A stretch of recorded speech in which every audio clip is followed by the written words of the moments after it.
This message comes from NPR sponsor User Testing. Experience what your customer experiences by seeing how they interact with your products, apps, or messaging. Visit usertesting.com/howibuiltthis for a free trial. User Testing, real human insight. Hey, it's Guy here, and I want to remind you about a great opportunity. The How I Built This Fellowship. Now, we've done this in the past few years to help support the next generation of entrepreneurs working to build a better world. And this year, we're taking it to the next level. We're going to pick 10 fellows. Each fellow will get matched to an amazing mentor, attend virtual workshops, and then have an opportunity to pitch their business idea to a panel of amazing judges, including some of our favorite How I Built This founders. And guess what? One winner will be selected to receive a $50,000 no-strings-attached grant. If you are an early-stage entrepreneur looking to make the world a little bit better and want to find out how to apply to become an HIBT fellow, visit summit.npr.org/fellows for more details. And remember, the deadline is March 31st. The How I Built This Fellows program, including an NPR grant to one select fellow, is supported by GoDaddy. Rules apply.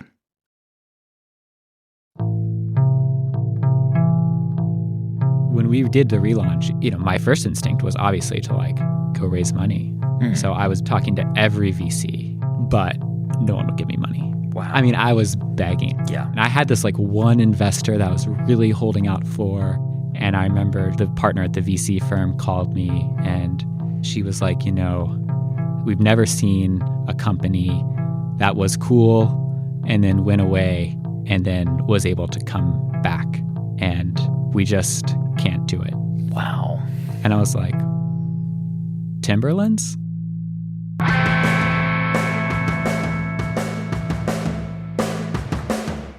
From NPR, it's How I Built This, a show about innovators, entrepreneurs, idealists, and the stories behind the movements they built.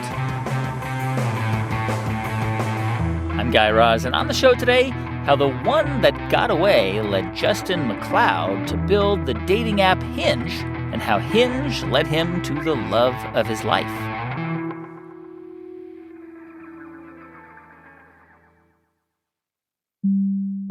In 2019, a very distinguished, peer-reviewed academic journal published a paper about human courtships. The study, led by Stanford sociologist Michael Rosenfeld, concluded that most romantic relationships now begin online. Now, if you are, say, under 35, this may not come as a huge surprise. Pretty much everyone you know either uses or has used or has at least downloaded some kind of dating app.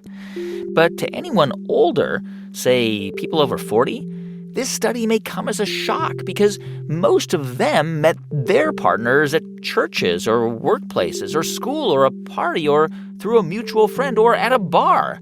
And sure, you can still meet your future life partner in any of those ways, but the bottom line?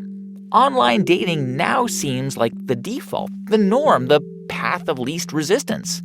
And today, dating apps alone are a $3 billion a year global business. There is an endless array of them. So how does one app stick out from another? Well, when it comes to one particular app, Hinge, the company's tagline is designed to be deleted, which at first glance sounds like an unpromising business model. But when you think about it, what Hinge is basically trying to tell you is, we're going to help you find the one, and then you won't need us anymore. Now, like any successful business, Justin McLeod built Hinge on relationships with users and investors and employees. But I think of all the founders we've had on the show, Justin's personal relationships, and one relationship in particular, were inextricably linked to the launch and very identity of his brand. Now, I don't want to give too much away here because you have to hear his story to believe it, but in a sense, Justin's own romantic life became a kind of litmus test for the way he hoped Hinge users would approach dating. not just as a frenetic swipe left, swipe right kind of a game, but a serious, thoughtful, intentional first step towards something lasting and long-term. And the story of how Justin essentially turned his life experience into a brand is, in some ways, so dramatic, so implausible, that you'd half expect to see it on a TV show or in a movie. But we'll get there. Anyway, Justin grew up in Louisville, Kentucky. He was an only child who attended Catholic school.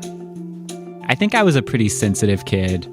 I was a pretty scrawny kid. I was small. And so even like literally in second grade, when all the boys would be playing sports, I would be like hanging out with the girls. And if I had to play sports, I would usually fake an injury pretty early so that I could be nursed back to health by the girls. So I think I don't know, something about me always, I wasn't like a guy's guy. Yeah.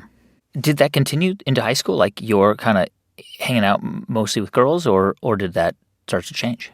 Well, when I was in 7th grade, I had this girlfriend, actually. I had a girlfriend in 5th, 6th, and 7th grade. Her name was Kristen. And I was like totally in love. I mean, I was like done. I was like, I found my person. Wow. I'm like, I'm done. This is it. Yeah. And then one day in English class, she just turned around in her desk and dumped me. And that was it. After 3 years. That was it. And I was so sad and heartbroken. And also at my school, because it was so small, it was a little bit cliquey. And everybody knew. And everyone knew. And I was sort of like kicked out of the cool kids group. And so for 7th and 8th grade, it was just torture. And I was supposed to go to this high school.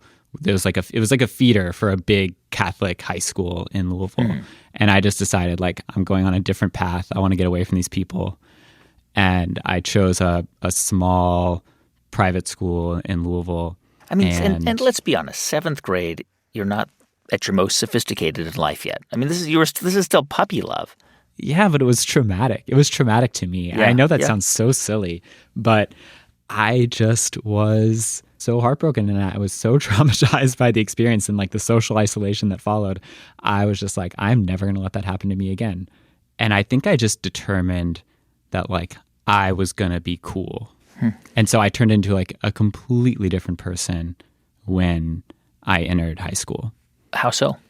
Well, for one, partying. I mean, I definitely had a troublemaker, class clown, got a lot of detentions and things in grade school, but it was always kind of like good-natured, funny, fun, or like not doing my homework or being late to class. Yeah. And when I got to high school, there was like a senior there named Billy who I like idolized, and he was like a big drinker and a big partier. And I literally remember the first weekend before school started, my freshman year, we went to a field hockey game, which was the it sport at my high school. And there was like this big party later that night.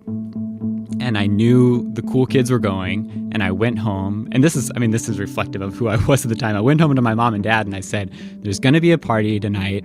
There's going to be drinking. I want to go. Because I was like really honest. I was like, I was really earnest. And I was like, and I really want to go. And they said, absolutely not.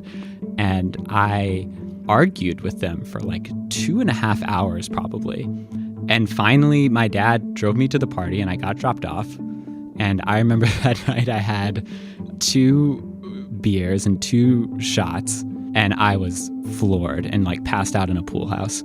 And I woke up the next morning and I just felt like a golden god. I just like thought that was the coolest thing. And that began a career at high school of being the center of a party scene. Huh. I mean, you must have been good enough at school, right? Because you went to college. You got into college. I did. Well, I had this other side of me that was still an overachiever. Like in high school, I got both the most detentions in history and I took the most advanced placement classes. I was the captain of the tennis team. I was the graduation speaker. So I had that whole side. It's not like I was just like partying and not doing any work. And I actually really reveled. I think it was a big part of my identity to be able to do both, to be able to be this like overachieving person, but also at the same time have this troublemaking party side. All right, so you go to college. You went to Colgate University, which is a pretty small place in rural, sort of upstate New York. And I guess from what I understand, like you continued your kind of approach to life, I guess, is fair to say, right? Like a lot of partying there. I think I let the overachiever go to the wayside, and I doubled down on the partying. I mean, I remember around March of my freshman year, I woke up one day and I like reflected and I was like, I have not gone to bed sober this year. And I actually went in like March or April of my first year, I actually went to go see a drug and alcohol counselor at Colgate. And she was like, I think you might have a problem with alcohol and drugs, and I think maybe you should stop doing alcohol and drugs. And I looked at her and I was like, don't you think that's a bit rash? I was like, I just wanted to like come and talk about my feelings. I didn't anticipate having to just stop. And so I didn't go back to see her, except that I then got referred back to her when I got written up 3 times in one night, like a few weeks later. And she was like, I've already met this kid. He needs help. And that's how I spent my first summer after college in rehab all summer. Wow. It sounds like you were a kid exposed to this early on, and you just, a combination of maybe you had a sort of a predisposition to addiction, plus you were young and you didn't quite know how to handle it or how to moderate your behavior. And so a combination of that and addiction really kind of took over. Yeah, I think that's a good way to put it. I think going back to what I was saying before, I was a pretty sensitive kid, and I think I had a lot of emotions, and I think I didn't really know how to express them in a productive way. Yeah. And when I felt overwhelmed, it just felt the easiest way was to like overwhelm the uncomfortable feelings with this better feeling of getting high or drunk. Were your parents aware of it? And if they were, I'm assuming they were worried. Yeah, I think they were worried. I think my mom was especially worried. I was really good at holding it all together, though. And that's what I would always point to. I'd be like, well, look at my grades. I don't have a problem. I have like a 3.7 GPA, and I'm taking 400 level courses my first year. And I hit it well. I wasn't a dummy. I figured out over time how to hide it and how to get away with it. During college, you met somebody who you started to date named Kate. And I guess you guys dated basically throughout college, right? I met Kate her first day of her first year, and it was my first day of my second year. So I'd just gotten out of rehab, and Kate was like the polar opposite. Kate showed up to school, never had a drink, never kissed a boy. So like very different human being than me. And my roommate had gone out in search of like finding some girls like the very first day of school, right? So he's like going out and he finds these couple girls out on the quad and invites them back to our place. And he's walking up the stairs with them, and there I am passed out in the stairwell, like literally on a landing in the stairwell. Kate, I think, was scared. She'd never seen a passed out person in her life. And an RA saw us, and Kate got her first. She was in trouble just for being around me. I wasn't even conscious. That was our first interaction. But later that year, she and I had a class together, and we would sit together sometimes, and she developed a little bit of a crush on me. And one night, she came over to my dorm room. We were chatting for a little bit, and she asked me to walk her home, and I walked her home, and we had our first kiss that night, and then we were just inseparable after that. But I guess shortly before you graduated from college, you and Kate split. Was that your decision, or was that her decision? Well, we had we'll say rocky relationship, as you could imagine, trying to be with someone like me and someone like Kate. And we had this really strong personal connection and bond, and really loved each other. I mean, really just were really attracted to one another and like magnets to one another. But it was also tumultuous because I was always going out and getting into trouble. And so we broke up and got back together like 6 or 7 times during college. And at the end, we broke up. She actually transferred. She transferred to another school. She transferred to Wellesley. And we got back together one last time, and I just couldn't do it. I don't know why. I just let her go. And then I almost immediately regretted it. I wanted to call her like 2 weeks later, and I just said, I have to stay out of her life, because I just kept interrupting it and messing it up and then leaving again. So I just vowed to like not contact her anymore. All right. So 2006, you've graduated college. You guys are split, and that's the end of your relationship. And you obviously had to kind of deal with sobriety. How did you do it? I mean, how were you able to give up drugs and alcohol? On graduation day, I woke up, and I'd been out partying the night before, and I woke up at like a stranger's house, and I had to get back home in order to like shower off and meet my parents, who were going to come over and meet me. And I was walking home that morning, and I just thought to myself, it feels like the steering wheel on my life is broken. I just had this innate sense that I was like supposed to go do something big. And I held on to this belief that I was like destined for success and I was going to do all these great things. Where did that idea come from, by the way? I don't know, but I always had it. Only child syndrome, perhaps. I'm not sure. But I was looking at my life at that point, and I was like, God, like, I keep wanting to go in this direction, and yet every day I wake up and go this other direction, and I feel like I do not have control. And it scared me. I hadn't gotten the job that I wanted. I was taking some other random job in DC that I didn't really want. I'd lost the girl. It felt like, didn't seem like I was on track for success. And I just vowed that morning to like stop. And I did. Wow. I participated in 12-step programs, and I like really threw myself into work. And that was that. I mean, in some ways, you're really lucky that this happened early to you in your life, and you were able to deal with it early in your life.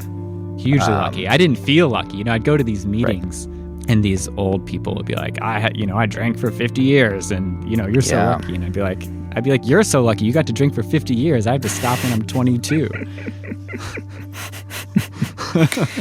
All right. So you graduate and you move to Washington, D.C. And I guess you work in management consulting for a few years, and then you head to business school, right? To Harvard Business School? I did, yeah. And your previous experience in a college environment was like super partier and drinker. And I imagine that was also kind of that drinking helped you meet people, right? A little bit because it totally. Right. And now you're in this new environment where you're, I'm assuming, no longer drinking. What was that like? It was so hard. There's just a lot of partying, and it's how people connect and how people bond, especially in the early days. And I just felt like a fish out of water. I just couldn't be around that. And so I kind of just stayed away, and socially it was very hard for me to be there. Really hard. So you are at Harvard Business School, and one of the advantages of going to business school is it creates a network. And a lot of people go to business school with that intention in mind, finding their future co-founder, like Andy Dunn of Bonobos did when he went to Stanford, or Jen Hyman of Rent the Runway found her co-founder at Harvard Business School. Was that your intention to find like your co-founder and start a business when you got there? No, because startups wasn't really a thing. I did have a sense that I wanted to be an entrepreneur. My dad ran his own business when I was growing up. So he was his own boss, and he lived this kind of leisurely existence where he really felt in charge of his own destiny, and he really instilled into me, like, you should go work for yourself. How did you start to think about, while you were at business school, something connected to relationships or dating? What was the story? I mean, it's so out of left field. I had no idea what I wanted to do, and interviews were starting. You have, like, most people have jobs by Thanksgiving. And the consulting firms were interviewing, and I applied to all the consulting firms. I got rejected from all of them except McKinsey. So I took the job and signed with McKinsey. And so it's around Thanksgiving, and I've gotten a job at McKinsey, and I'm actually dating this girl from HPS. And I just couldn't get Kate out of my head. I mean, everyone that I tried to date ever since I'd lost Kate, that was like 4 years ago, at this point, I would just compare to her. Wow. By the way, were you in touch with Kate? No, not at all. I didn't reach out to her. I just wouldn't. I wanted to. You didn't even, but did you know where she was? I knew that she had graduated and met someone and moved to London with him. Right. That's all I knew. But this is now 4 years after you split up, and she's still on your mind. Yeah.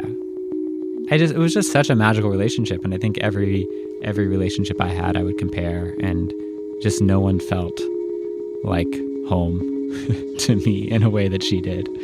And I'm at business school, and I can't get Kate out of my head, and I'm finally like, okay, Justin, it's been 4 years. You've been sober for 4 years. You've gotten into Harvard Business School. You've got a job at McKinsey.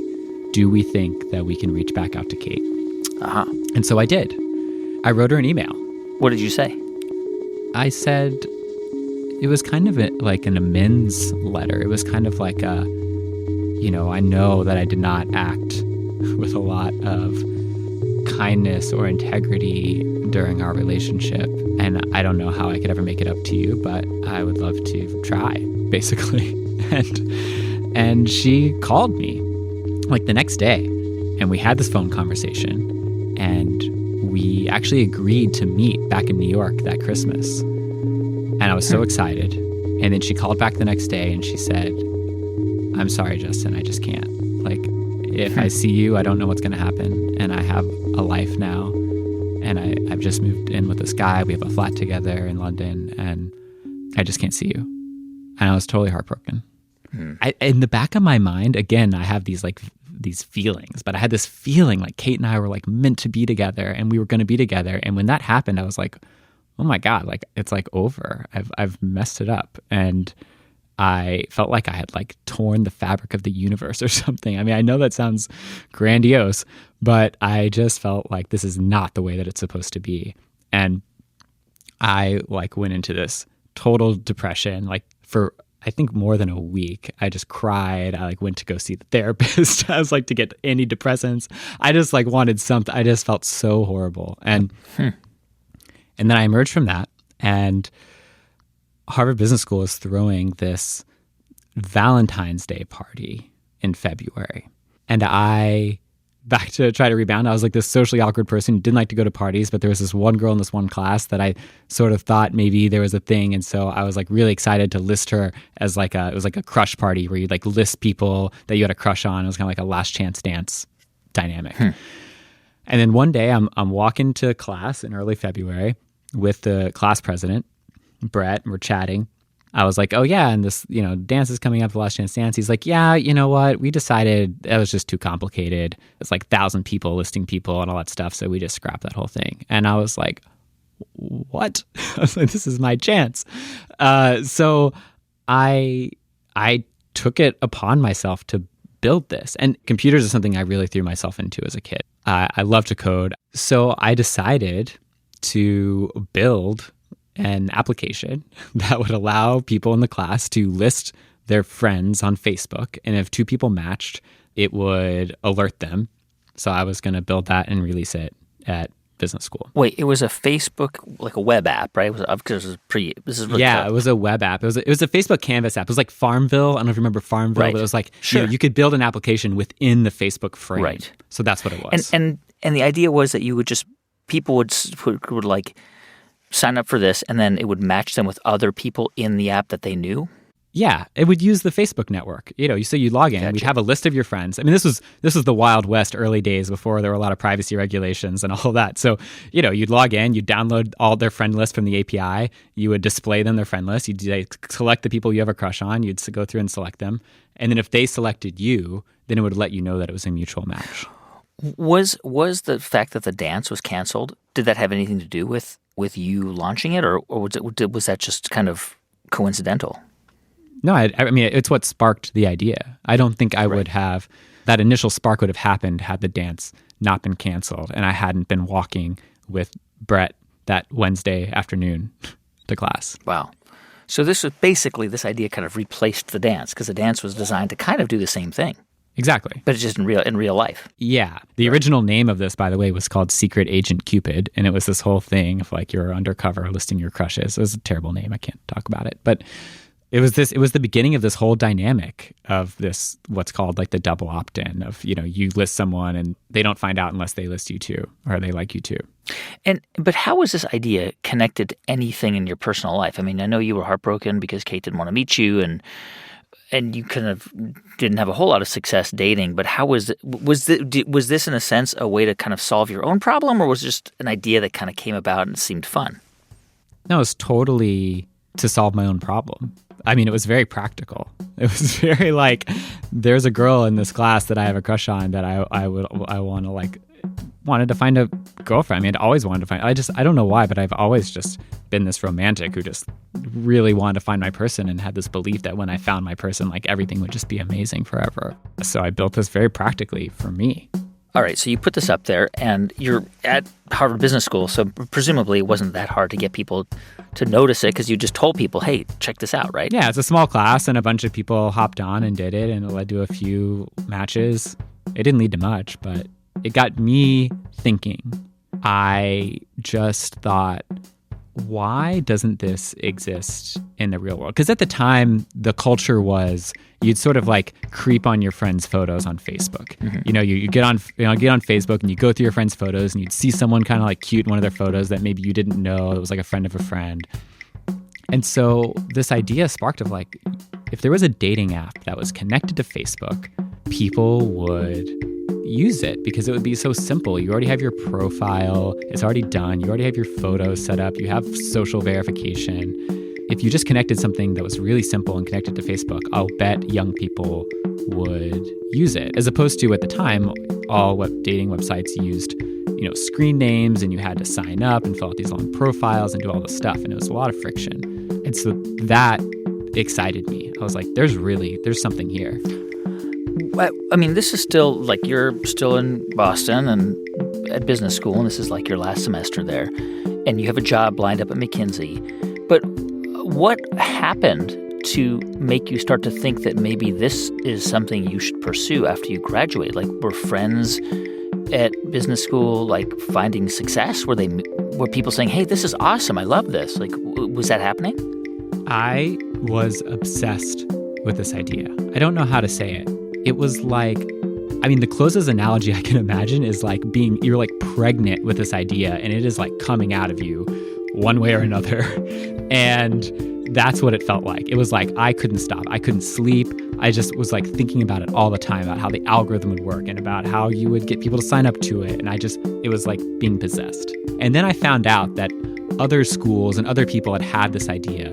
And what happens is a lot of people join, people list their crushes, and then you find out whether you match or not, and then everyone goes away. And then that's when the insight came to me. People mainly just like cruise their friends' photos. And like, what if this were actually not about people you already knew, but it was about your friends of friends? And that's another piece that I think made it really accessible to the next generation. It's like, these aren't random strangers that you're going to see on this app. You're going to see friends of friends. It's the same idea of like listing a crush, except now it's just people that you have a mutual connection with and you can see some of their photos. And then so you list them as a crush. That was like the idea that really got me to be like, I'm not going to take the job at McKinsey, or at least I'm going to push back the start date and see where this goes. So you graduate in May and you decide to pursue this. And did you need money? I mean, I have to assume you need some money to try and get this off the ground, right? So I got together with a friend. Her name was Frances at business school. She worked at Google. And we each put in $12,000, which was obviously like a lot of money for us both, but it's what I had. And so we put in this money and we hired a team of engineers down in Argentina to start building a prototype. Argentina, because I'm assuming that was a lot cheaper than doing it in San Francisco. Yeah, exactly. And so I followed her out to San Francisco, where she was going to take her job at Google, but sort of half-time work with me on Hinge. And that was all the money you had? $24,000? Yeah, $24,000. That was it. And so that's what we used to pay these developers. And started to develop prototype, and I was sort of the product person imagining what the interface was going to look like, and she would help talk to the engineers because she also coded. And so I follow her out to Mountain View. I'm sleeping on her floor in Mountain View, and eventually she's like, "This has been fun, Justin, but I'm gonna stay at Google. This isn't really my thing." So I left her apartment in Mountain View. I bounced around for a little bit around SF and then Berkeley. And then I just was like, this is not my place. I don't know anyone out here. And so I drove cross country back to DC, where I had worked before and knew people and had a network. And I decided to start it there on my own. And the idea was to build like a website, a dating website initially? Yeah, initially it was a dating website. Initially it was this Facebook Canvas app. And it was still, I think that was primarily the idea. And it was initially clunky and complex, and it would like ask you like questions about your friends, and it had all these bells and whistles features, and it was way overcomplicated. But I was able to, I ran around and I was able to raise a little bit of money. I got into this little incubator in DC called Fortify, raised like a little bit from my little friends and family round of maybe like $150,000. Most VCs, of course, wouldn't pay attention to us at all. We always trying to, you come out of Harvard Business School and you think the way that you start a business is you write a business plan and you go to Greylock and then they give you $50 million and then you, right. And that is not, not how it works. So I'd go to these VCs and I'd be like, we're going to create a dating app. It's going to be, young people are going to use it. And VCs would be like, Match.com owns this market. You'll never be able to beat them. But I got a few believers, and we just started building this website. And was it still called? Because originally you called it Secret Agent Cupid. Was that what you still were calling it at that point in 2011? No. That was pretty early on. We moved away from it went through a few iterations in the early days. It went from Double O Cupid to Secret Agent Cupid to 2 Degrees to 3 Degrees. And each of these names had trademark issues, and I just needed a placeholder name. And that's where Hinge came from. I was like, it was a Friends of Friends app. And I was like, I just need a name for something that connects two things. It's the thing in the middle. And I was staring at a door, and I was like, I'm going to call it Hinge. Oh. And so I just called it Hinge. That's interesting. I did not know that. So that's why, because a hinge connects the door to the door frame. When I first heard the name Hinge, I was like, it's sort of it's like the door swinging out back and forth, like you're coming in and out of the door, 1 date, 2 dates, 3 dates, 4 dates, 5 dates, the door on the hinge keeps swinging open and closed. But that's wrong. That is not where Hinge comes from. That is not where Hinge comes from. It was just, it was like a placeholder name. I honestly don't love the name. I mean, it's kind of stuck now, but it was a placeholder. I was like, I needed something that connected two things that wasn't already trademarked. And any founder who's probably tried to name something before and spent lots of time on uspto.gov trying to find a name that hasn't been trademarked, especially in the love and dating space, is no joke. Yeah. So you got a little bit of money. You're in Washington, D.C. And did you have an office, or were you working out of the accelerator in Washington, D.C.? We worked out of the accelerator. I mean, first I was just working out of my apartment. And then when we got into the accelerator, I started working out of the accelerator. Got it. There were 4 of us. And what was I'm trying to think in 2011 when you started to look for potential investors, and I think it would be a little while before you got real money. I would say to you, what differentiates you from Match.com? Why would somebody use or OkCupid or JDate or whatever was out there? I don't even know if Tinder was out there yet. What makes you different? And you would say what? We're going to be stigma-free. There was a lot of stigma around dating websites at the time.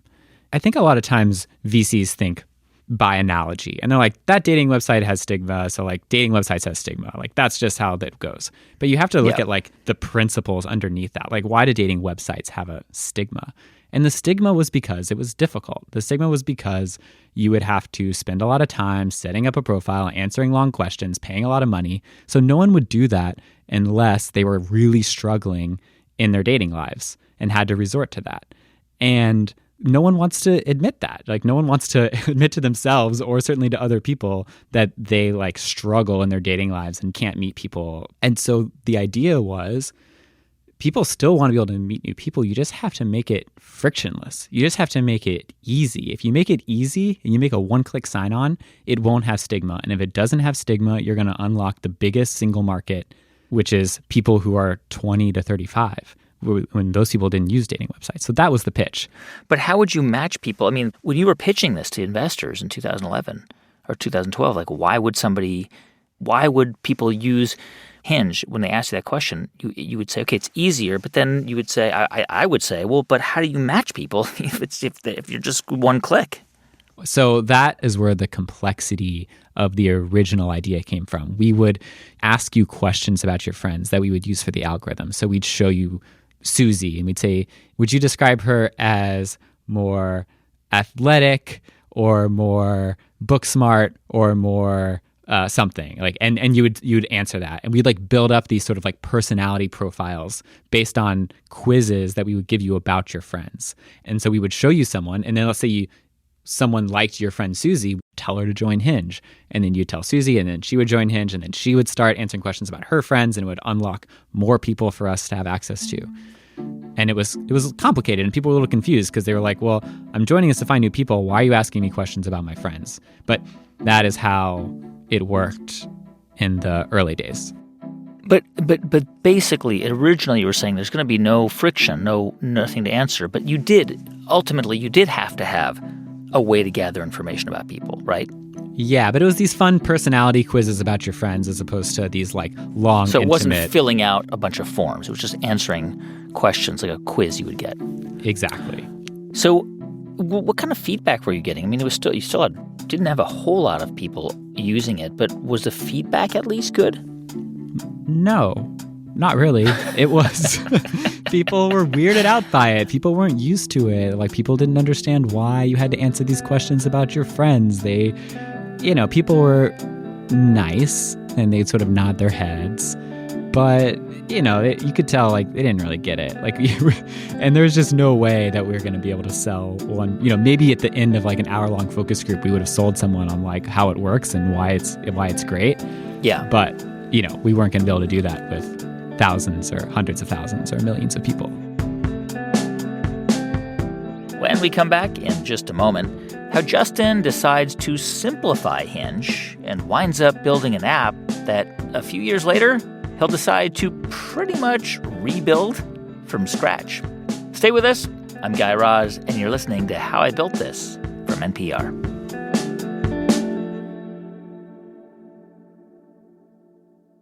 Support for How I Built This and the following message come from Teamistry, an original podcast from Atlassian about the chemistry of teams. Hear how a group of innovative thinkers at IBM overcame reluctance about the World Wide Web to launch the company's first website, and how film and TV production teams are facing unprecedented challenges from the pandemic, altering the future of the industry. Season 3 of Teamistry is out now. Search for Teamistry anywhere you listen to podcasts. That's TEAMISTRY.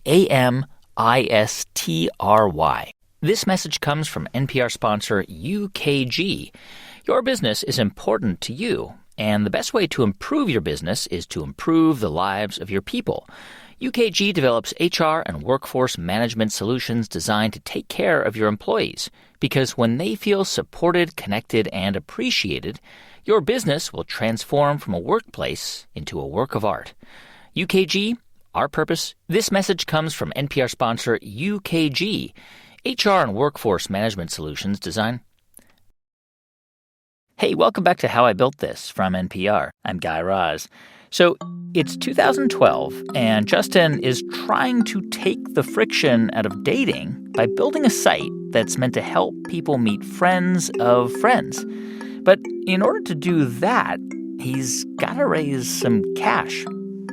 I was mainly talking to investors in Washington, D.C. There's a few VC firms there, and the amount of money we were looking for wasn't like Sand Hill Road money. It was just a few $100,000. Right. And I guess you didn't have a whole lot of success with them.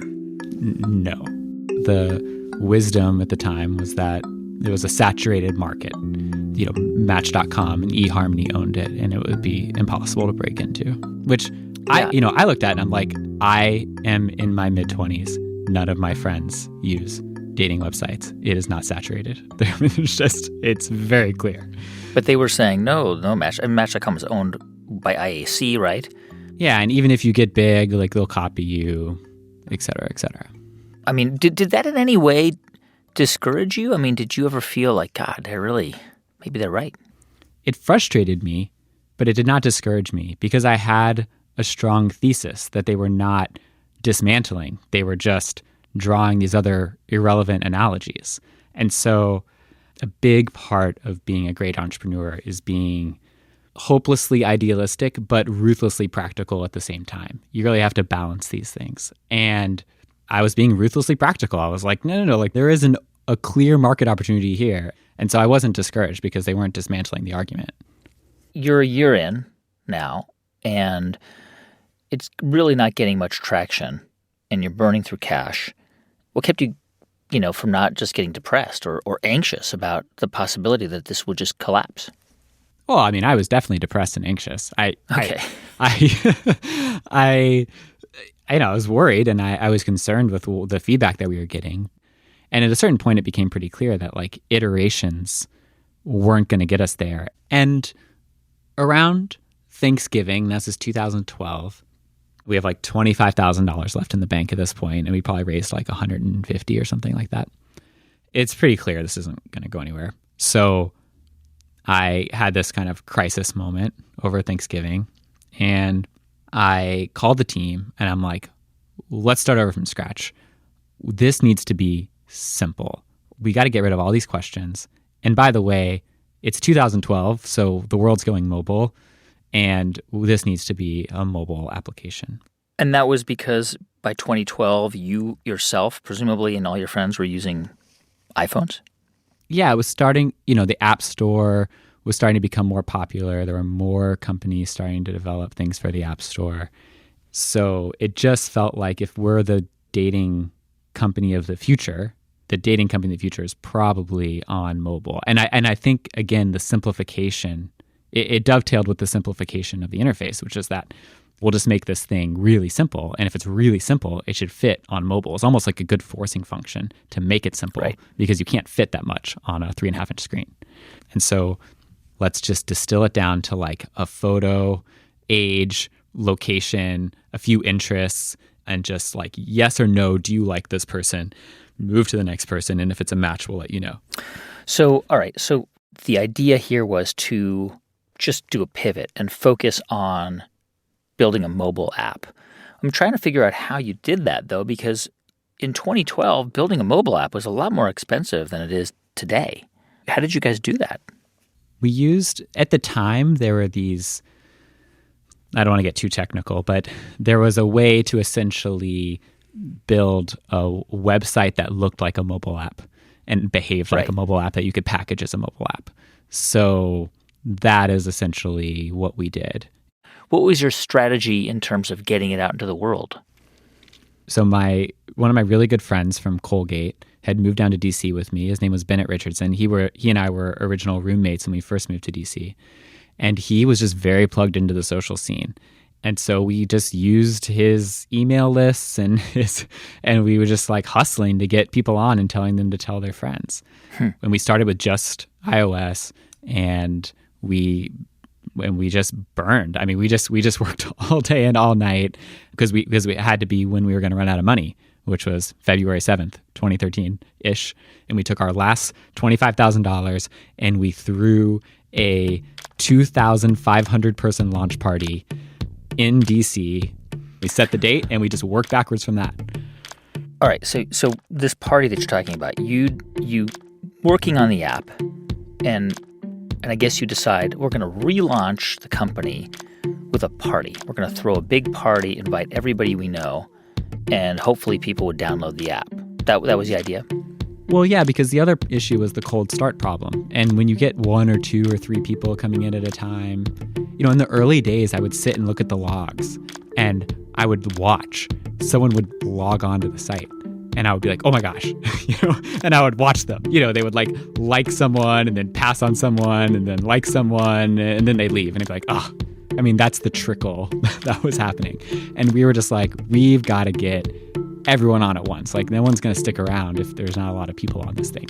So we've got to just throw this Hail Mary. We've only got 25,000 left. We're going to pivot to mobile and we're just going to get 2,500 people in here. They're going to be the coolest, trendiest people in DC, and they're all going to see each other downloading the app. And so they're going to think it's cool and they're going to keep using it. This is in February of 2013. Where was the party? It was on a floor of an office building that was about to be built out as a new incubator that we were moving into. And they hadn't touched it yet, so it was just this big empty floor, and so we just used that. And, how did you entice 2,500 people to come to the party? Open bar. We had a liquor sponsor who I think Tito's Vodka just shipped us a bunch of alcohol for free. We had a DJ, we had an art exhibition, we had photo booths and a dance party, and everyone had to download the app to get in the door.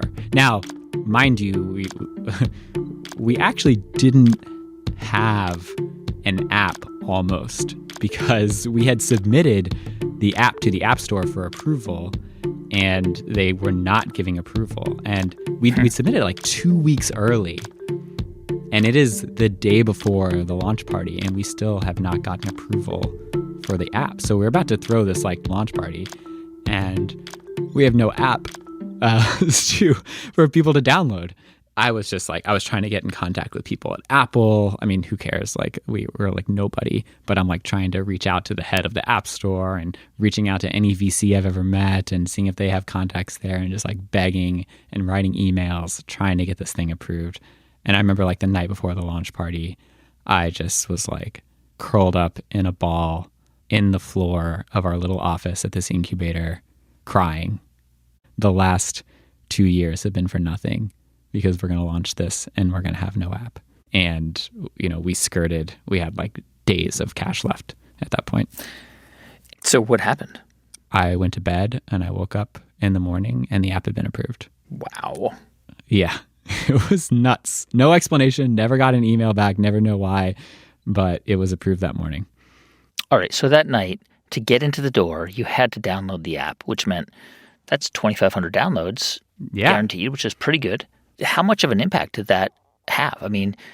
Did those 2,500 people, presumably not all of them, but did a percentage of them start to use it? Yeah, the next day we had 500 people log in to use the app who didn't have to.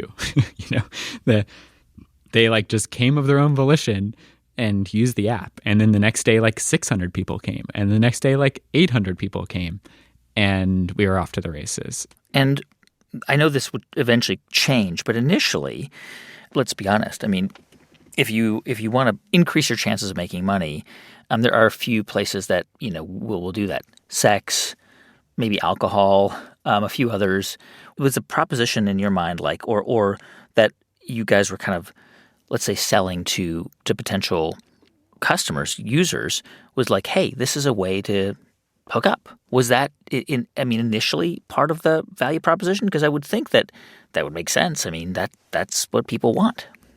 No, we were such a wholesome brand. We were friends of friends, right? So people would equate it to a house party or a wedding, and that was the kind of crowd and the vibe that you'd feel on Hinge. Whereas maybe on the other ones, it was a little bit more just people nearby and random, and so it just felt a little bit more like a club. And so we sort of gained this reputation as the more wholesome, more relationship-oriented app. Right. And that was our niche. It sounds like you didn't really change your approach or your strategy too much. You went to mobile, but the value proposition was the same. This is a, friends of friends relationship app. What explains, is it that launch party alone that explains how you really start to acquire users? Well, the details make the difference for sure. And those are pretty big details. Mobile only, simplified interface, everyone's on it is very different than clunky interface, no one's on it. So those details definitely made a big difference.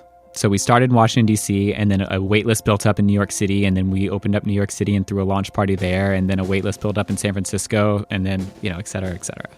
And presumably now you've got to raise money. Was it now easier? Were investors now more open to giving you money? Well, one, we had traction. Yeah. And two, we had Tinder. Tinder was exploding, and no one could invest in Tinder because it was owned by IAC. And so the only place that people could put their money as a competitor to Tinder at the time was basically us. Wow. And so we raised a few $1 million towards the end of 2013, and then we raised a big round of like $14 or $15 million at the end of 2014. And I was turning away millions. I was like, I don't even know what, like, I can't take any more. Like, we have to close the round. Like, I don't even know what I would do with all this money. So we're going to stop here. All of a sudden, like, there's Tinder, there's Hinge, and there's some others. But you were very different from Tinder because Tinder was swipe left, swipe right. Not that different. The apps really converged over time. They became similar. Yeah. We were very focused on our competition, and our competition released a feature and we'd release a feature. And yeah, they became very, very similar in their appearance. And we were still friends of friends. And so we had this different vibe. But practically speaking, the apps were very similar in how they operated. There was an article that came out in Vanity Fair, I think in 2015. It's called like The Dawn of Apocalypse Dating or something like that. Yeah, the dawn of the dating apocalypse. Right. Yes. And it's mostly about Tinder, but there's quite a bit in there about Hinge. And there's a paragraph in there, and and I'll read it to you. It says, Marty, who prefers Hinge to Tinder, he says, Hinge is my thing, is no slouch at, quote, racking up girls. He says he's slept with 30 to 40 women in the last year. And he says, I sort of play that I could be a boyfriend kind of guy in order to win them over, but then they start wanting me to care more, and I just don't. Now, forgive me, I don't want to sound judgmental, but like, this guy just sounds horrible, right? I mean, when you hear that and you saw that and you saw what you created, did a part of you just like, I don't know. I mean, yeah, it was amazing. You built this amazing app and people were using it, but I don't know. Did a part of you kind of feel like, oh, this is not what I wanted to do? A huge part of me felt like that. That article, so it was by Nancy Jo Sales. I mean, I went to go meet with Nancy Jo Sales in New York, and I was like, I want to hear your experience as you put together this article. It was a really big, it was a pretty big gut punch. And that wasn't it. I mean, there were some other things going on in 2015 where, our growth was starting to slow a little bit. But I do think more importantly, it was like, this just isn't the company that I wanted to build. It doesn't have the values that I wanted to have. It's not having the impact that I wanted it to have. We're kind of just this copycat app that has the same interface with like a small twist. We're just friends of friends. But it was still a let's just say, quote unquote, like a meat market. Yeah, I mean, it had a little bit, it just wasn't well designed for what we wanted it to be for, which is long-term. I mean, I started this because I wanted a girlfriend. I started this because I wanted that real connection, and it was not designed for that. Yeah. And again, like I have to be really careful because like I'm older than a lot of people who use these apps or were using these apps in this article. And so it's like anything that is not familiar, you sort of see it differently. And it's hard for me to talk about it without sounding judgmental. But like, you read these stories like in that article in Vanity Fair, and it's like just stories of young people just talking about, I've slept with 8 people in the last like 10 days. And it's so easy because I think one quote in the article is like, it's just a numbers game. Dating's a numbers game. If I went to a bar, I'd have to talk to 100 different girls. With this, I could just swipe all night from my apartment and do better. Yeah. I thought it was a numbers game too. I had a different objective in mind, but I also believed when I created that version of Hinge that, you just go through enough people, and then when you find the perfect one, everything's easy from there. And so that is the kind of ethos that I had built Hinge around. Let's go back to something we talked about earlier in this interview about Kate, this woman that you dated in college that you loved and wrote to her and were almost supposed to see her in 2010, and then she said no, and now it's 2015. And there was a New York Times reporter writer who was writing for the Modern Love, or she was writing an article for the New York Times about Hinge, named Deborah Kopeikin. And so she meets with you in 2015, and you were like, this young hotshot running Hinge, and it's raised all this money and doing really well. So she wants to do a story about you. And what happens during the interview? Yeah, so rewinding a little bit further, it was like end of 2014, and Deborah writes me this email. I didn't know who she was. She had downloaded Hinge, and the very first person that came up for her, she had matched with and started dating and fallen in love with. And she was like, I have to know how your algorithm works. Like, how the heck did I just download this app, hit a button, someone comes up, and I match, and now we're dating? I want to write a story about you. So she reaches out to me, and we go for this like pretty standard founder interview about whatever I was talking about at the time. I could tell it was just kind of like, it was an okay interview. And we were about to finish up, as we were like packing, she said, have you ever been in love? And I was like, well, once a long time ago, but I didn't realize it until it was too late. And she's like, well, tell me the story. And so we sat down, and I told her the story of Kate and me and this magical connection we'd had, and the sort of twists and turns and the breakup and the drug addiction and the alcoholism and me reaching back out, and how in a way I realized, especially at that time, she'd inspired Hinge. And I guess it makes sense for a reporter to ask the guy behind Hinge, like, how's your love life? Exactly. And you were not dating anybody at the time? No. Again, there was someone that I was dating on and off during that period, my sort of usual pattern, but no, not really. And so she shuts off the tape recorder, and she says, I've got to tell you a story. And she tells me the story of how she had this like amazing romance when she was younger and really felt this person was the one. She was a war reporter, or a photographer actually, in Afghanistan, and they were supposed to rendezvous in Paris. It was like this very romantic transcontinental story. And he lost her number, and so they didn't meet up, and then they lost track. This is like the 80s and 90s, so they didn't really... Pre-email, pre-cell phones. Pre-email, pre-cell phones. And so they didn't connect, and she ended up marrying the next person she dated, and he ended up marrying the next person he dated. And then 20 years later, she's researching a story, comes across his name, and reaches out to him, and it's like, hey, are you the same so-and-so that stood me up 20 years ago? They ended up coming together, and they met, and I think it just lit her up in a way that she was like, I'm going to leave my marriage. Because this guy that she was supposed to meet in Paris, he didn't stand her up. They just he lost her address, and she didn't know for 20 years. Yeah, exactly. And so she left and downloaded Hinge, and then had met this guy. And if it sounds familiar to anybody, it's because it was written in a Modern Love article by Deborah Kopeikin. She wrote this part of this story in this article. But anyway, so she tells you this story. And she said, listen, don't get me wrong. I don't regret my life. I love my kids, but you still have a chance to be with the one. Wow. And I was like, lady, nice to meet you. You're a little nuts. It's been 8 years since I've seen Kate at this point.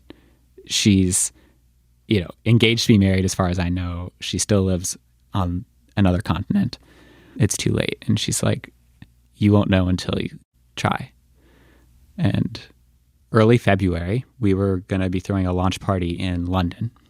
And so about a week before the launch party, I happened to run into Kate's best friend from Wellesley, and we're chatting. And she's like, I think you should reach out to Kate. At this point, by the way, I had written Kate an email every year on her birthday after she told me no. And some of these emails would be like, I'm over it. I hope we can be friends. No response. I think my last one in like 2013 had been something like, I'll come over with an engagement ring, please. It was, it like ranged depending upon the year and how I was feeling. Wow. And after that one, she had like defriended me on Facebook, and it was like pretty clear that like that had sent her that was it. So after that, I'd let it go. And I was headed over to London, and I'm like, you know what? Whatever. Like, I'm just going to send one last email. And so I composed a really short note. It just said, hey, gonna be over in London. Weird to think I'm never going to see you again. Would love 15 minutes just to say hi and goodbye. And I woke up the next morning to a response. Saying, sure, I'll see you in London. No. Saying, you're a terrible stalker. I don't live in London anymore. I live in Switzerland. My fiance is not a huge fan of yours, but I'm willing to chat. So he'll be away this weekend if you want to just like hop on the phone. I said, great. And then I went to the airport and I bought a ticket to Switzerland and I flew to Zurich. And the next morning, which was a Friday, she thought she was like in another time zone, and she was like, I'm awake, like whenever you want to chat, we can chat. And I said, great, because I'm going through customs in Zurich right now. Wow. You know, I flew over there, definitely having Deborah having inspired me to do something like big. Mm-hmm. But I have to admit that it had been 8 years. I had changed a lot. I mean, I'd gotten sober. I'd been to HBS. I'd like started a company. You know, it was like a lot had happened since I'd seen her. I assumed a lot had happened for her. And, you know, a pretty big piece of me thought we would maybe see each other and then laugh this off and, you know, bring some closure to the whole thing, and I could move on and she could move on. So we met in a cafe in Zurich. And 5 minutes in, I was like, I don't know what I am doing without this girl. The conversation started off, and obviously there was a connection still there. And she was like, well, obviously I'm not calling off my wedding. I'm getting married in a month. 400 people coming from 5 continents. She's getting married in a month. Yeah.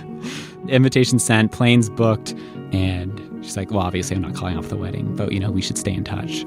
And then, you know, halfway through the conversation, it was like, well, if I were going to call off a wedding, and we sat there for like 8 hours straight. I don't even think we even got up to get a coffee. And then by the end of our like 8-hour chat, she was like, I think I'm going to call off the wedding. Whew. I mean, wow. I mean, it's, I have so many feelings and thoughts about it, because obviously this was meant to be the two of you, but like, wow. I mean, that's a lot, right? I mean, you're telling me. Both of you guys were making a huge decision that was going to be really hurtful and painful to somebody. But clearly this person she was going to marry was not the right match for her. But still, like, she was a month away from getting married. And I'm assuming that when she decided to call off the wedding, she also kind of implicitly decided that she was going to move to New York to be with you. That's right. Yeah, I moved from a big chalet in the Alps to my 300 square foot studio apartment in Manhattan. So, and this will lead us back to the discussion about Hinge, which is that, you know, here I am thinking like, oh my God, like I got the person, the one I've been dreaming about all this time. And then I flew to London and we did the launch party, and then I flew back to the States, and then she met me back in the States and she moved in, and it was amazing for like 2 months. And then, you know, we're two people living together in a 300 square foot apartment, and we're like figuring each other out, and it's not perfect. All the stuff that I wanted to run from, because I did. I mean, there's a piece of me like 2 or 3 months in that was like, ooh, like, should I have done that? But there was like, she'd given up a whole life. She'd come back. And so I'm like, no, I'm going to stick it out. And we just worked it out together one step at a time. And I realized that it's not a volume game.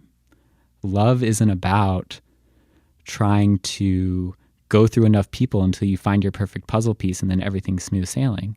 Love is about the way you approach it. It's about vulnerability. It's about connection. You don't find the one. You create the one. That completely overhauled my approach to how I thought dating apps should work. But this is the thing. Like, again, like now, the thing that you had built was, let's say lots of people were using it in ways that didn't lead to that. It was more like a hookup factory. And again, please, anybody listening, I am not judging you. I am not being judgmental. I'm not saying there's anything wrong with that. That's perfectly fine if that's what you're looking for. But, Justin, that's not what you wanted to build. You didn't want to build a hookup app. That's right. But you were kind of pushed into that direction just because of the forces of the economy and of what people wanted and of what investors wanted you to do and what you thought was going to work? It was a lot of pressure running that company at that time. And we were really trying to keep up with the competition. And the natural thing to do is to be obsessed with your competition and look at what they're releasing. And then they'd release a feature and be like, oh, we have to have that feature. And our users be like, why don't you have this feature? And so then we would want to copy what they were doing. And we were always a step behind because we were not as well funded and not as experienced. So, not only was it not in line with the values, it just wasn't going to succeed. It was just not that different or interesting of a product. And so, on both fronts, I was frustrated. And I remember it was around Thanksgiving that year. It was around 2015. I was headed home for Thanksgiving. I was about to fly back home to Kentucky. And I had lunch right before I left with Katie Hunt, who was our chief brand officer. And she and I sat down, and I was just like, Katie, I just want to tear this whole thing down, start over. I'm just done. And she looked at me and she was just like, what's stopping you? And I paused and I was like, nothing is stopping me. What is stopping me?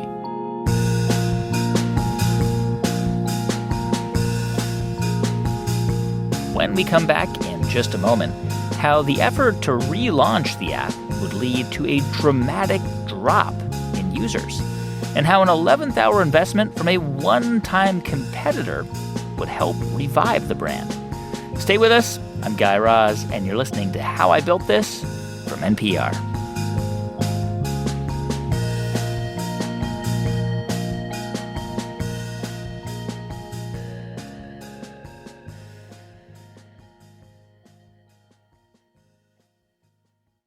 This message comes from NPR sponsor UKG. Your business is important to you, and the best way to improve your business is to improve the lives of your people. UKG develops HR and workforce management solutions designed to take care of your employees, because when they feel supported, connected, and appreciated, your business will transform from a workplace into a work of art. UKG, our purpose. This message comes from NPR sponsor UKG. HR and workforce management solutions design. Hey, welcome back to How I Built This. I'm Guy Raz. So it's the fall of 2015, and inspired by his rekindled relationship with Kate, Justin decides once again to completely rebuild Hinge. We're going to rip down this whole thing. Bigger deal now. We're not 4 people anymore. We're 30. And we don't have 25,000 in the bank. We've got 10 million. And I called up my COO, Sam. I talked to Katie. I got them rallied around this idea that what we built is not going to succeed. And we have to rip it down, start over from scratch. And by the way, there's a market opportunity. So now it had been, 3 or 4 years since the dating apps had launched. A lot of those people who were 22, 23 when they came out are now 26, 27, 28, and they're looking for something more serious. So let's start over and let's build the app that's going to be accessible to young people and have a cool brand, but is really designed to get people into relationships and off the app. Yeah. And by the way, is a great word of mouth. People always ask, how did you meet? And if we're the best at getting people who are in relationships, if we're the best at that, and people will tell their friends, and as long as there are single people in the world, we'll do great. Right. And we're not thinking about competitors anymore. I don't want to talk about it. I don't want anyone to have those apps on their phone for competitor research. That was the biggest decision we made. And we said, we're going to actually measure whether people are going out on great dates or not. We're still the only app that asks whether you went on a date and whether it was good. And that is our North Star metric, period. How are you guys going to make money? How are you, presumably charging a fee to join, a monthly fee, a per dating fee? How did it work? Well, that was one of the massive mistakes we made when we relaunched. So we had this thesis that the serious dating websites are all what are called hard paywall businesses, meaning that in order to engage pretty much at all, you have to pay a monthly fee. But it's usually pretty expensive. It's like $39.99 or $49.99 a month. And you're talking about the big sites like eHarmony and Match.com and stuff like that. Yes, that's right.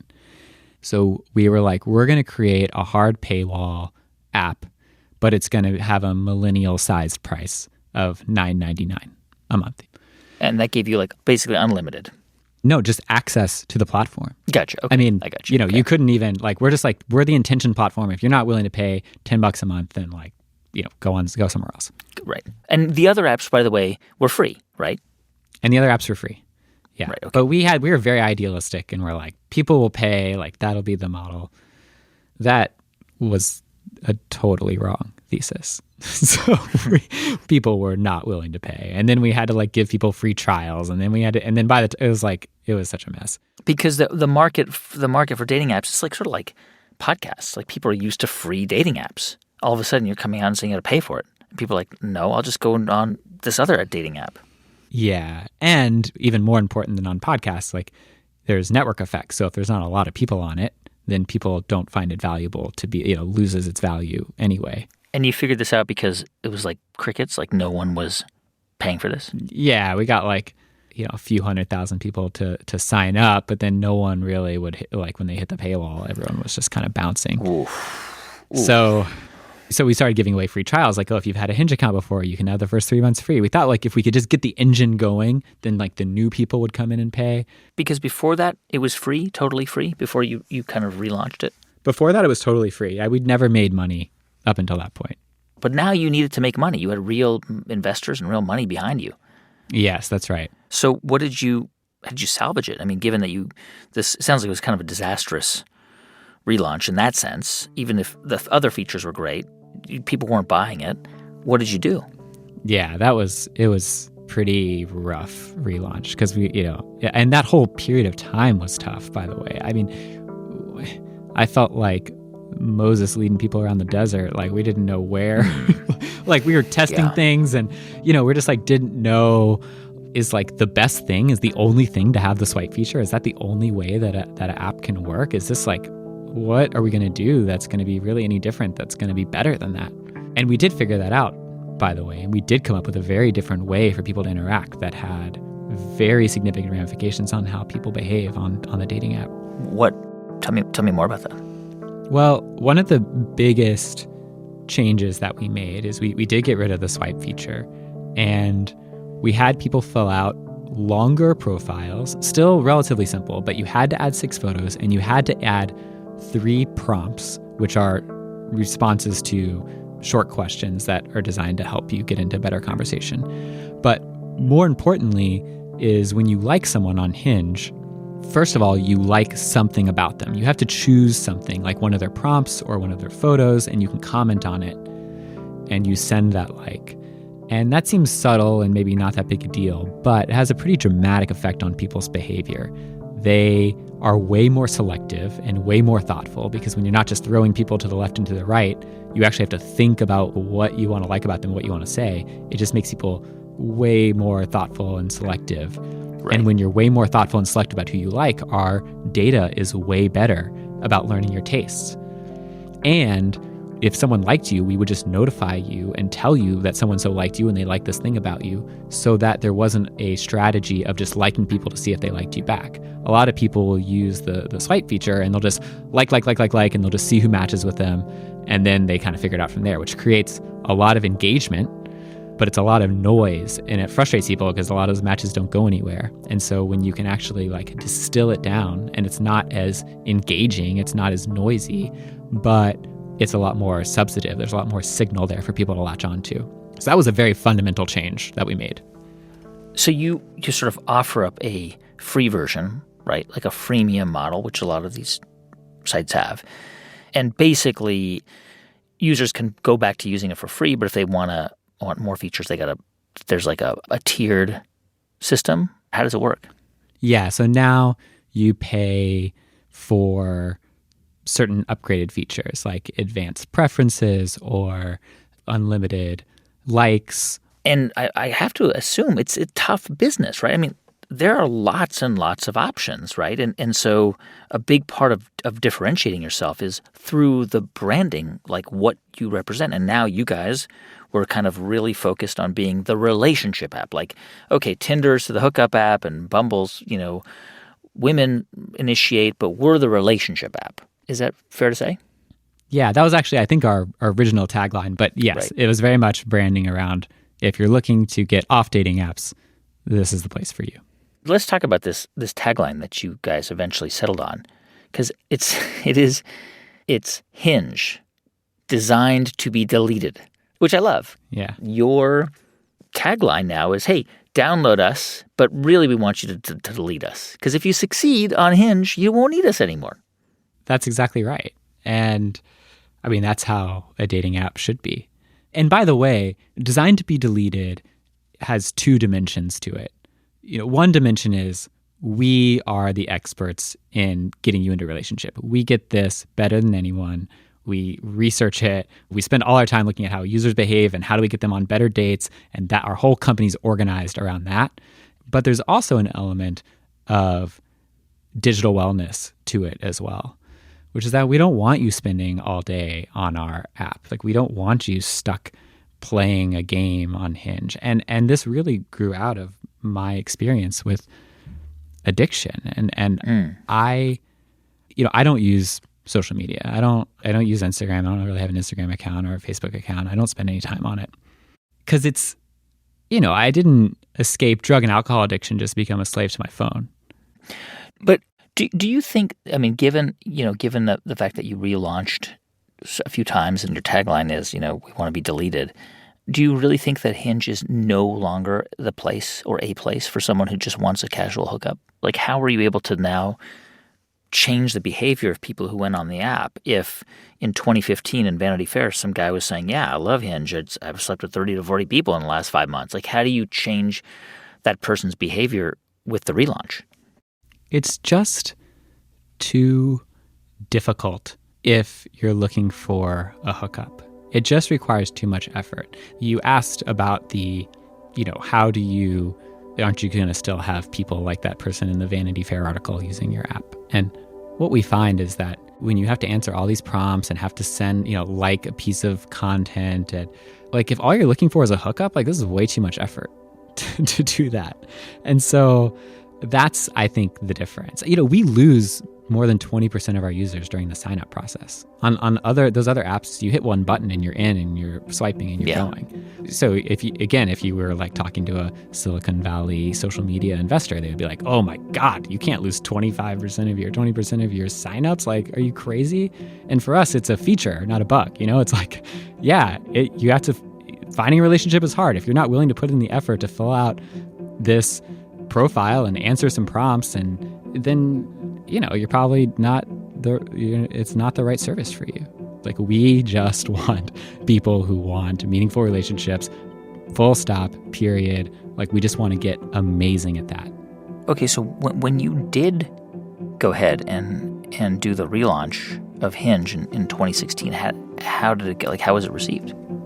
Well, I mean, it was not a breakout success like when we did the relaunch in 2013. We got off to a rocky start, but the numbers started to look really interesting and really promising.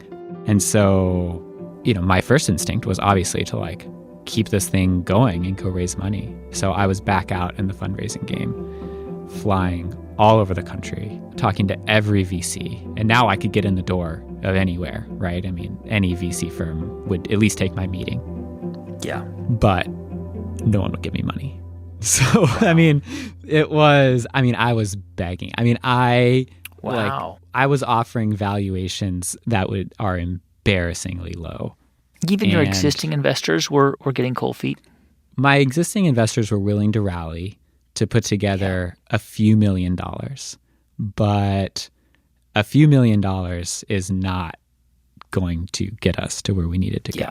So I really wanted to raise a bigger round. And I teased that. I said, our existing investors will put 3 or 4, but I need 5 to 10 more at least. Yeah. And I went everywhere trying to make this deal happen. I talked to everyone. I mean, it's amazing because you had already had a record of success. You had launched this thing. You defied the skeptics by even putting this out into the world. You had achieved quite a bit of success with it. You know, millions of people had used it. And still, you had a hard time raising more money. Well, we made a decision when we decided to do the reboot that we were just going to not touch the existing app. You know, this is a big debate. Like, do we keep the app like on the rails and keep adding updates and kind of just keep it going? Or do we just let it go completely and divert all of our focus to this new thing? And we decided to do the latter. And so meanwhile, the app had started to go down and the user numbers were going down because we just weren't putting any effort into it at all. Where were you putting the effort in? Into developing the new Hinge. I got you. And while you were developing that, you weren't even updating the app at all? No. So it sat there stale for almost a year. Right. And I had this like one investor that I was really holding out for, and I really thought we were going to get across the line. And I remember the partner at the VC firm called me and she was like, you know, we just can't get our heads around. We've never seen a company that was cool and then went away and then was able to come back. And we just can't do it. And I was like, Timberlands?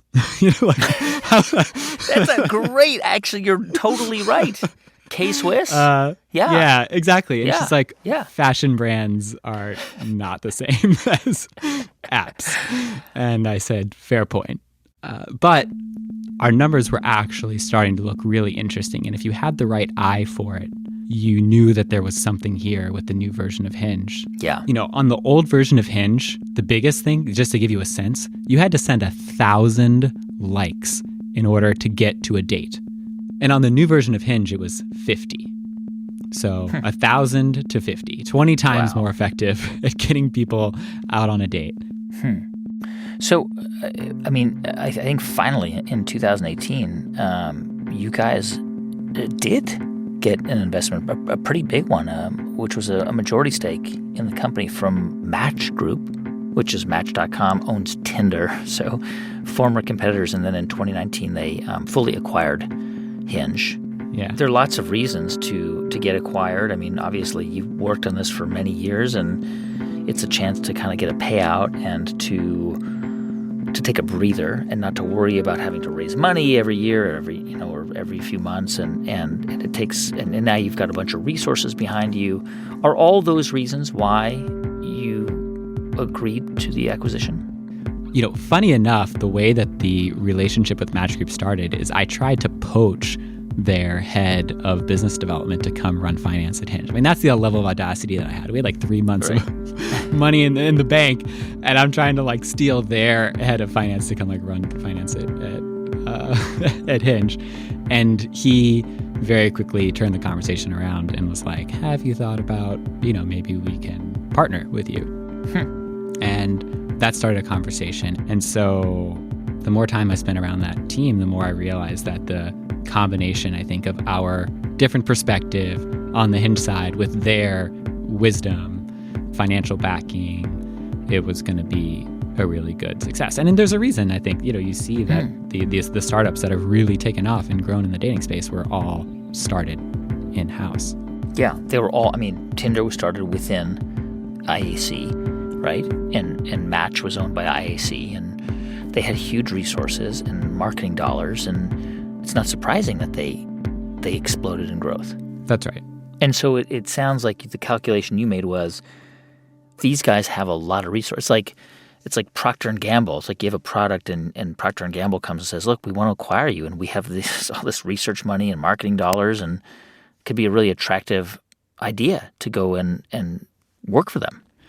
And scary at the same time, right? I mean, for us, like, Tinder was the enemy. And right. So, like, it was kind of a lot to get your head around that. And at this point, I had friends who'd sold their companies and had agreements, and it, like, almost never works out.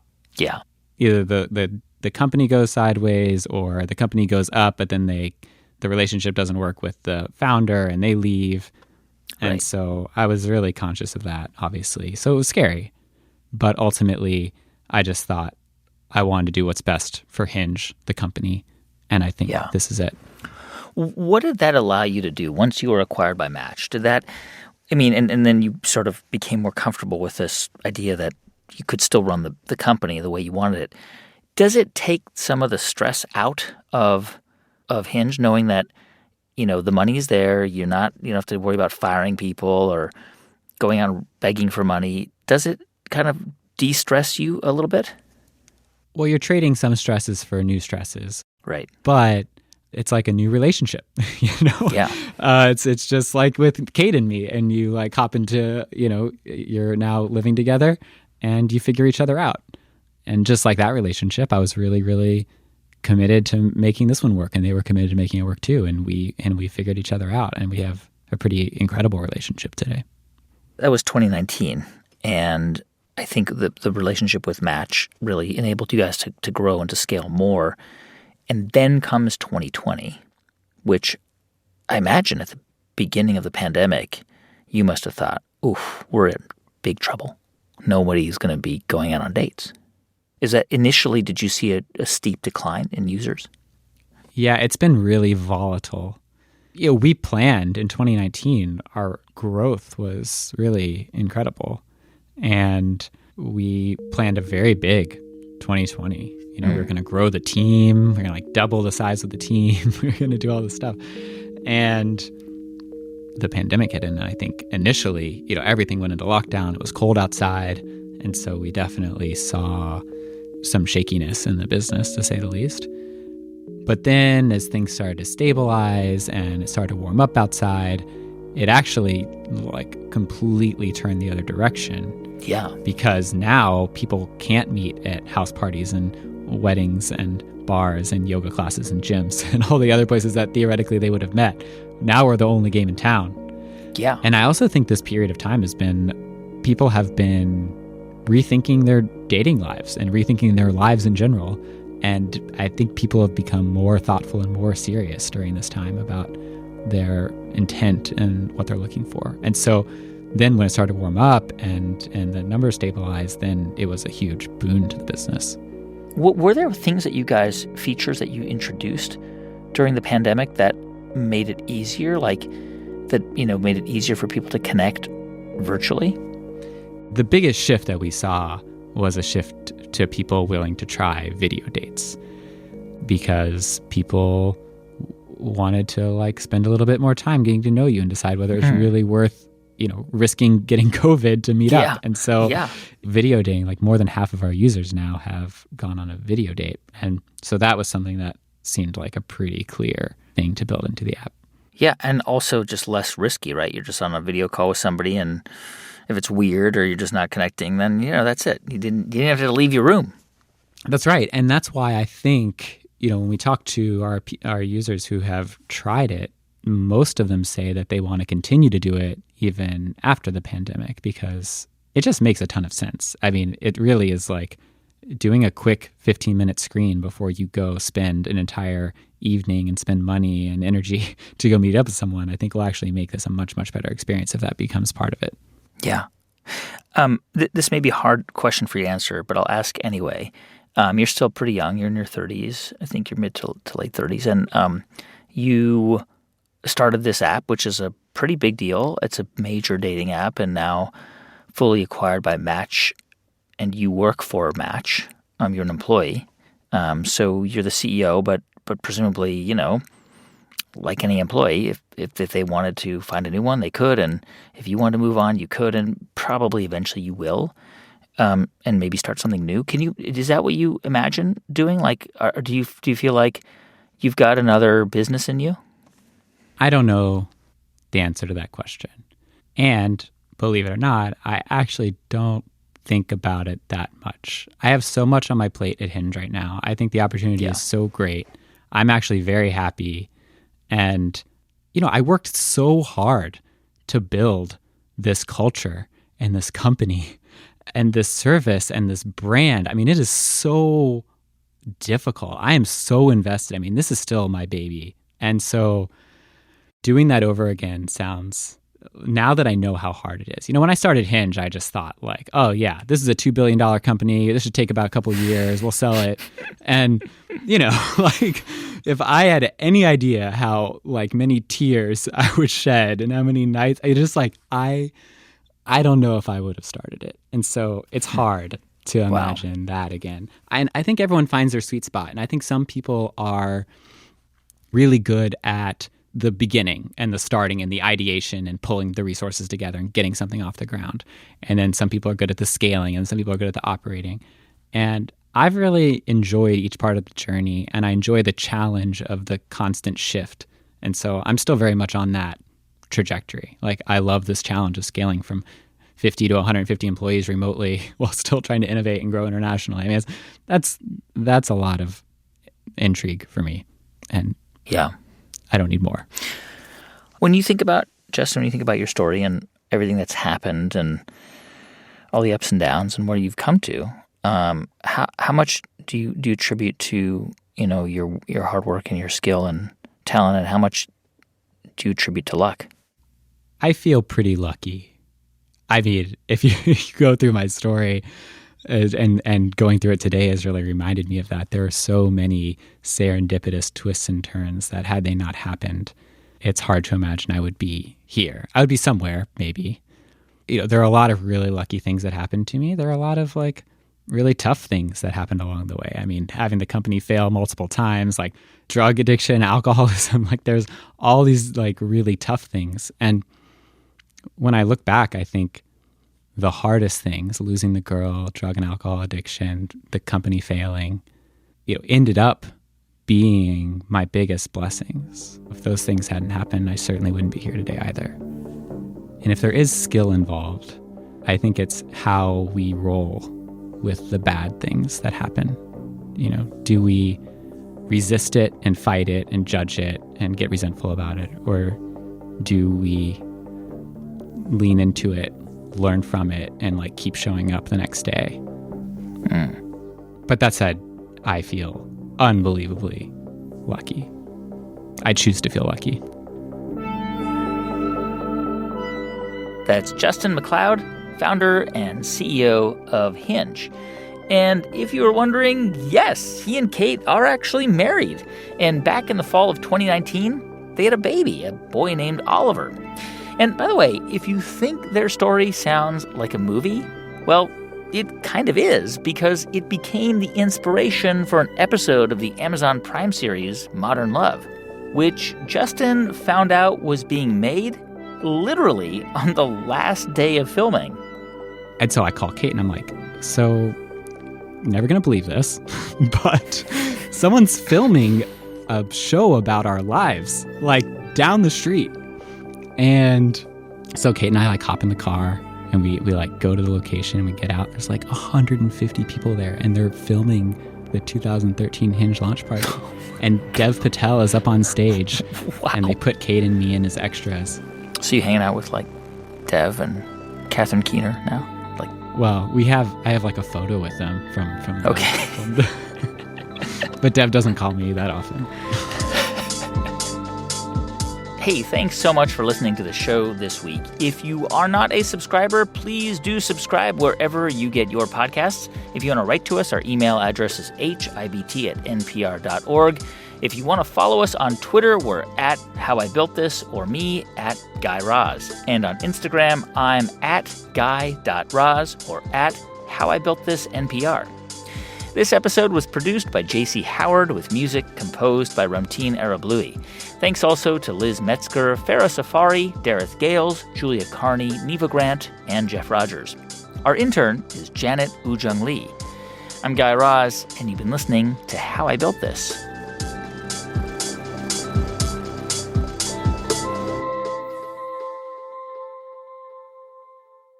This is NPR. This message comes from NPR sponsor Dataiku, an artificial intelligence platform committed to bringing data-driven decision-making to every industry, every business challenge, and every team. Learn more at dataiku.com.